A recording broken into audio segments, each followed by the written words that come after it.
Hello there. I just wanted to go over some of the details of the new Masters of the Universe Chronicles, the movie figures, which are mostly fantastic, and I'm very excited about them. And they contain a level of detail and quality and articulation and paint beyond anything Marvel Legends has done in quite a while. And I'm going to actually go over some QC issues, which you may find interesting because I feel like a lot of reviews are missing the details that I'm finding here.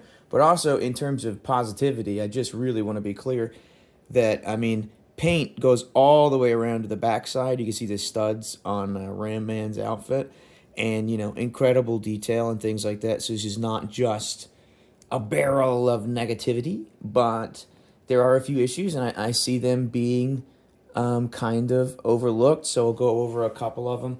So He-Man here, great figure, very happy, but his legs are very, very loose at the hip. It's kind of made up for by the sturdiness of this skirt piece here, that kind of keeps it together so he is able to pose and maintain a pose.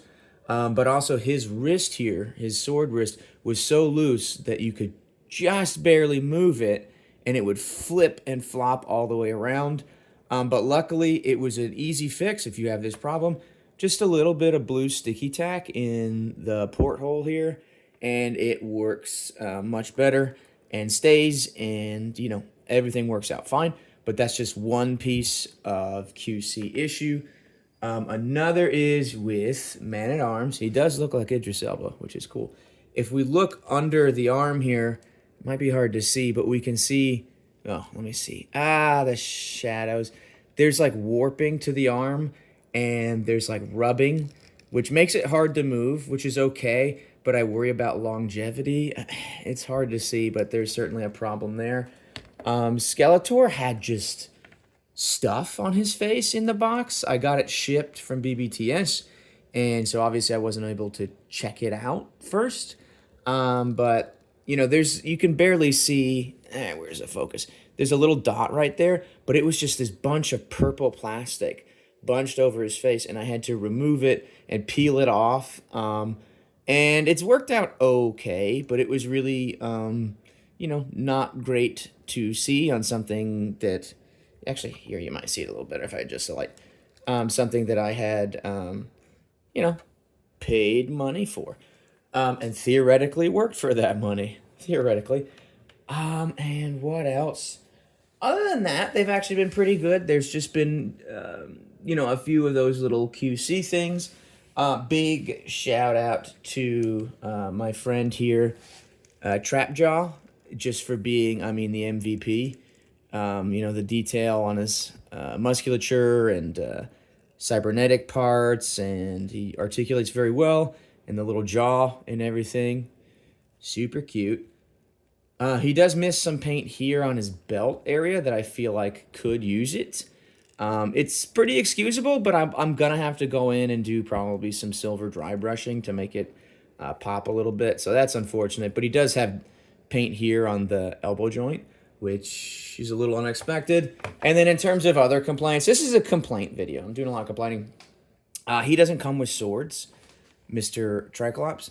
Now, does he use swords in the movie? I don't know, but historically, he's a sword guy. I like his rifle; it's very detailed, very cool. But I would like his traditional weapons. And then, Fisto's great. No QC as far as I can recall. Yeah, and he's pretty good.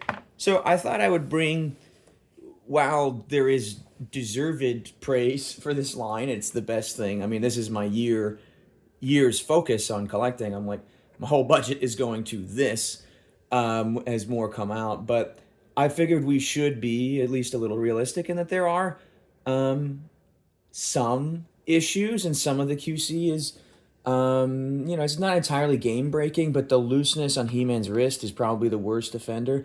It would just and just spin around if you barely tapped it. So that would have been, that would have been just killed the whole enjoyment if you couldn't just put a little bit of sticky tack and it would be fine. Also, Ram Man, dope. To say anything about him, no QC issues whatsoever. So I do recommend this line. Fantastic. Just a few QC things and minor complaints, loose joints, etc. Some of them have loose joints I haven't mentioned, but still very well worth it. Just know what you're getting into. Look inside the box, through the window. Make sure you don't have any paint. And as far as like joints and stuff, well, you're screwed. You can't do anything about that. But, I figure it's worth mentioning, something a little more realistic than the huge amount of praise. Although, I mean, they do deserve it because these are great. So thank you very much. Remember, the turd is the word. Bye.